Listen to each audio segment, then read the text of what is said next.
What's up, everyone? Got a new toy in the mail to hopefully help diagnose my transmission issue. So here it is. This is a Think Tool Pro S diagnostic scanner.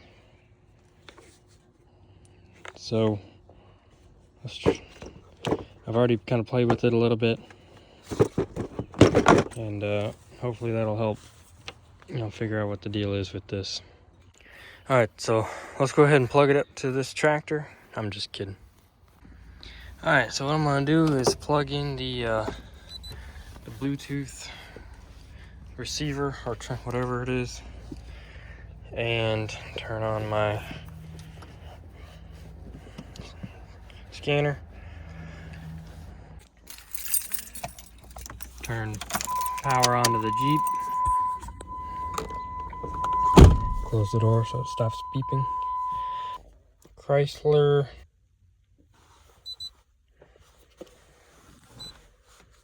Just kind of let it do its thing.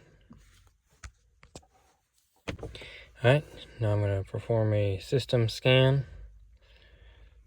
Kind of go through and check everything. Alright, I scanned the system. I've got one error code in my PCM. So I'm going to go ahead and take a look at that.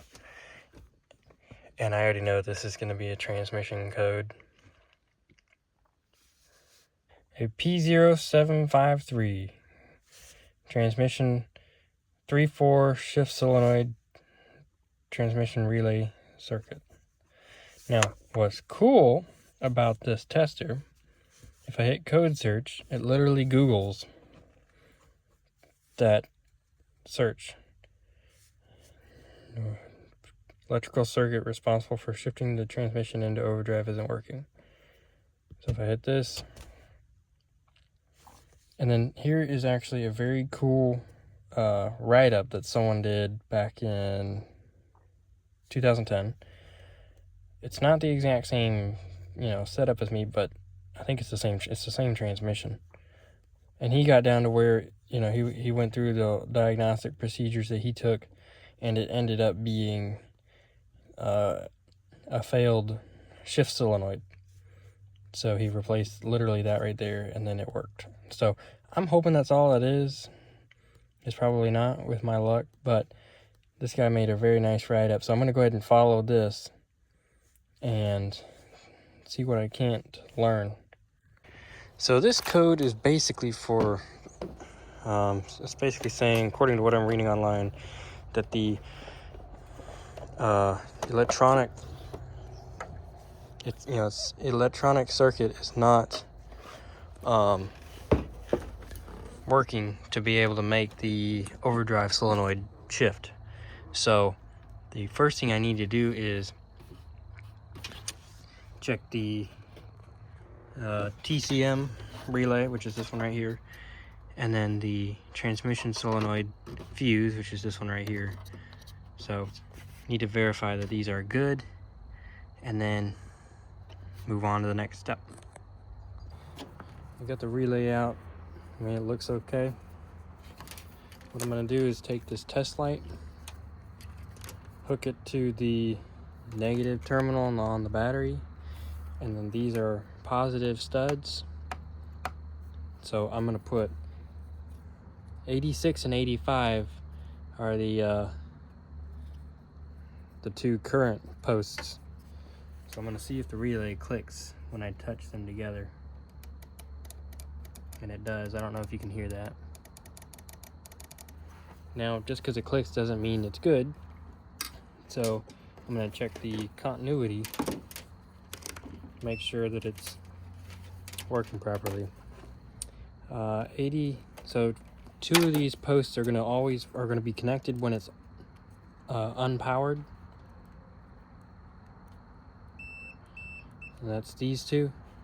And then 30 and 87 should kick on when I apply current to both these posts. be kind of tricky to hold these in place.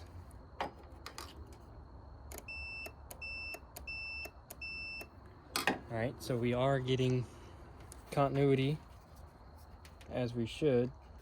What I might do is swap.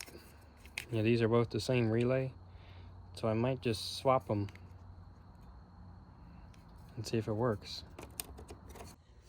Alright, I just swapped this relay with this one. This one is responsible for basically the ignition coils. So if the vehicle cranks, then that relay is good. And it cranked right up, so that relay is good. The other thing that he says in his write-up is to check the transmission fuse.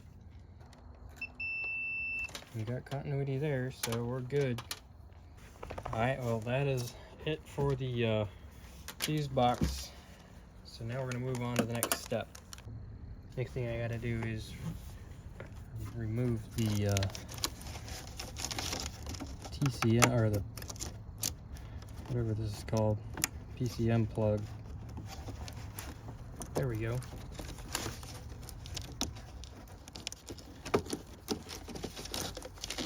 Awesome. According to what this guy says, a good solenoid will measure about 31 ohms, and he said that it shouldn't be an open circuit. If it's an open circuit, it means there's a line broke somewhere or something disconnected. So gonna measure from pin 21 over here on the connector to the PCM, and then I'm gonna measure the solenoid for power. Now one thing that's interesting is what he was kind of describing in his write-up, that what happens is when it senses an open circuit, it shuts off power to this solenoid. Well, one thing I was noticing during my diagnostic tests, and I'll show you after I finish explaining here, is I would clear the codes and then I would turn the key, and I would see that the transmission relay, which is this right here, would kick on, and then almost instantly it would turn off, and I would get a code for the open circuit here on the 3/4 solenoid. So, you know, that just kind of confirms what I'm thinking. So let's go ahead and see if we can get these terminals right and see if we get any sort of reading. Now, touch to here, and we've got what looks like an open circuit. I'm not getting any reading. So that indicates to me that we are going to need to open up the transmission pan again and take a closer look at the solenoids. I might, depending on the price, go ahead and just order a new solenoid. That will be in part 2. All right, I'm going to show you what I was talking about with that transmission relay.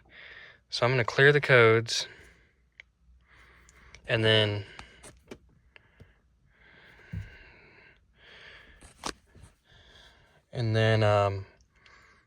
so right now check engine light's not on. So what I'm going to do really quickly is run over to PCM here. I'm going to go look at the status of that solenoid. I mean that relay. All right, read data stream. Oops. All right, and then it's somewhere in here. Trans 12-volt relay. Okay, so right now it's off, which is to be expected. I'm going to turn the key on, or the key's already on, but I'm going to crank it and it should turn on, and then it's going to turn right back off. And then crank it. See, it says on right there, and then off. So that to me just tells me that, you know, it is turning on, and then you know, a few seconds later it decides, oh, I don't need to be on, and turns off. And I'm assuming that that is because, you know, it's recognizing that there's an open circuit between the, you know, the relay and the other side of the solenoid.